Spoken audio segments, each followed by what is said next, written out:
Assalamualaikum warahmatullahi wabarakatuh.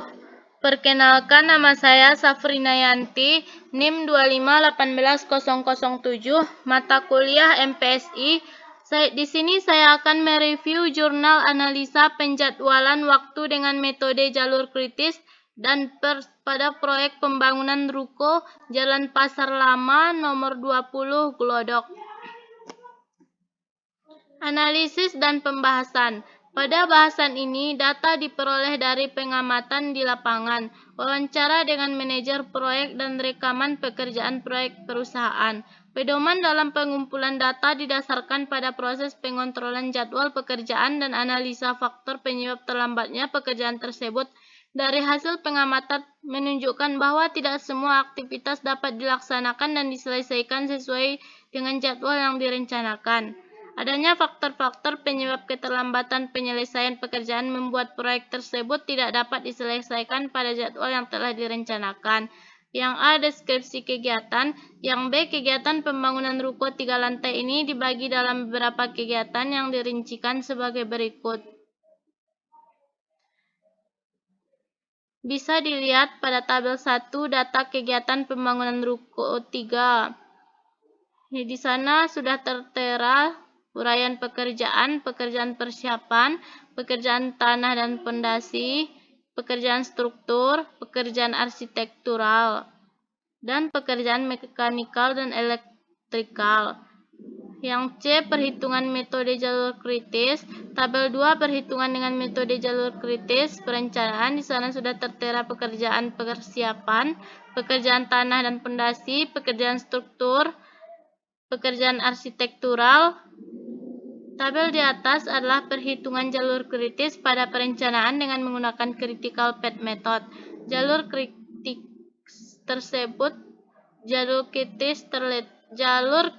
terletak pada kegiatan A, G, H, I, J, L, M, N, P, Q, R, T, U, V, X, Y, Z, E, Z, M, Z, N, Z, O, Z, P, dan Z, F. Total durasi pekerjaan dihitung dengan menjumlahkan lama durasi kerja yang berada pada jalur kritis, sehingga didapat 198. Hasil penjumlahannya didapat total pekerjaan pembangunan ruko dengan menghitung data perencanaan memakan waktu selama 198 hari. Selanjutnya dilakukan perhitungan jalur kritis pada realitanya dirincikan sebagai berikut. Bisa dilihat pada tabel 3 perhitungan dengan metode jalur kritis realita. Di sana sudah tertera pekerjaan persiapan, pekerjaan tanah dan pondasi, pekerjaan struktur, pekerjaan arsitektural, dan pekerjaan mekanikal dan elektrikal. Tabel di atas adalah perhitungan jalur kritis pada realita dengan menggunakan metode jalur kritis, critical path method. Didapat jalur kritis terletak pada kegiatan A, G, H, I, J, L, M, N, P, Q, R, T, U, V, X, Y, Z, E, Z, M, Z, N, Z, O, Z, P, dan Z, F. Jalur kritis yang dihasilkan masih tetap sama dengan jalur kritis pada perencanaan. Artinya bahwa progres durasi realita di lapangan tidak berubah jalur kritis yang telah direncanakan. Total durasi pekerjaan pada durasi realita dihitung dengan menjumlahkan lama durasi kerja yang berada pada jalur kritis, sehingga hasil penjumlahannya kita dapat 222. Pembangunan ruko dengan menghitung data realita memakan waktu selama 222 hari. Yang D. Perhitungan PER. PER memiliki kesamaan dengan perhitungan jalur kritis pada CPM, di mana sama-sama menghitung jalur kritis. Namun dalam PER terdapat 3 estimasi waktu yang menjadi unsurnya. 3 unsur waktu tersebut adalah A. Waktu optimis, R. Waktu realistis, B. Waktu pesimis, di mana penentuan waktu optimis dan pesimis didasarkan pada pengalaman pekerjaan sebelumnya. Setelah itu dilakukan sebuah perhitungan durasi optimal. Selain itu, dalam PER juga ditentukan sebuah S deviasi standar dan FT varian. Kedua hal perhitungan tersebut ditunjukkan untuk mengetahui seberapa besar ketidakpastian sebuah proyek. Berikut adalah hasil pengolahan dengan PER. Bisa dilihat pada tabel 4 perhitungan dengan PER. Di sana sudah diuraikan pekerjaan persiapan, pekerjaan tanah pondasi, pekerjaan struktur, pekerjaan arsitektural, dan pekerjaan mekanikal dan elektrikal. Dari perhitungan di atas telah diketahui bahwa jalur kritis pada pers berada pada kegiatan AGHIJLM, NPQRTU, PXYZE, ZM, ZN, ZO, ZP, dan ZF dengan total waktu 196 hari dan memiliki rentang waktu sebesar kita peroleh 1275 diperoleh FTE sama dengan 12,75, maka deviasi standar S akar dari 12,75 yaitu 3,57. Selanjutnya kita dapat menghitung ketidakpastian apabila diukur sesuai dengan waktu perencanaan sebesar 198 hari.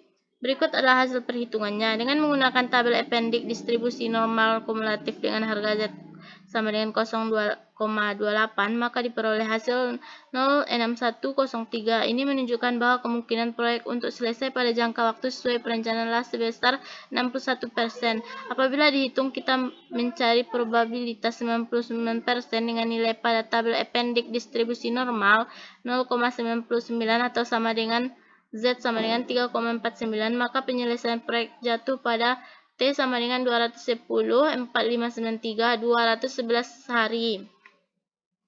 Yang E, analisa metode jalur kritis dan pers. Menurut data rekaman proyek, pembangunan ruko ini memakan waktu sebesar 222 hari. Artinya, bila dibandingkan dengan waktu yang diperoleh melalui metode jalur kritis dan pers, maka proyek ini digolongkan terlambat. Keterlambatan ini nantinya akan dihitung biayanya serta dianalisis penyebab keterlambatannya.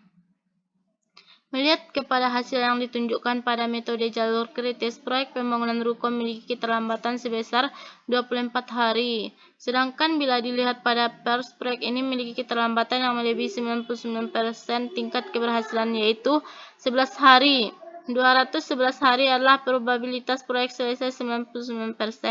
Hasil pengolahan dengan menggunakan pers dapat merujuk kita sebagai pelaksanaan proyek untuk dapat merencanakan jadwal proyek dan mengoptimalisasikan. Jika proyek pembangunan ruko tersebut direncanakan dengan metode pers, maka kita dapat mengetahui jalur kritis pada setiap pekerjaan, waktu selesainya, rentang waktu, serta tingkat kemungkinan proyek selesai yang dihitung dengan dalam satuan persen. Menurut hasil wawancara dengan Direktur PT Artistika Graha Perdana, bahwa selama pelaksanaan proses tidak ada metode yang digunakan untuk merencanakan dan mengendalikan jadwal proyek. Artinya,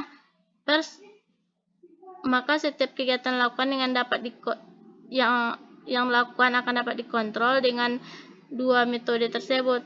Menurut data perencanaan proyek, biaya yang dikeluarkan sebesar 837 juta. Sedangkan menurut data rekaman realita pengeluaran proyek tercatat 873.950.000.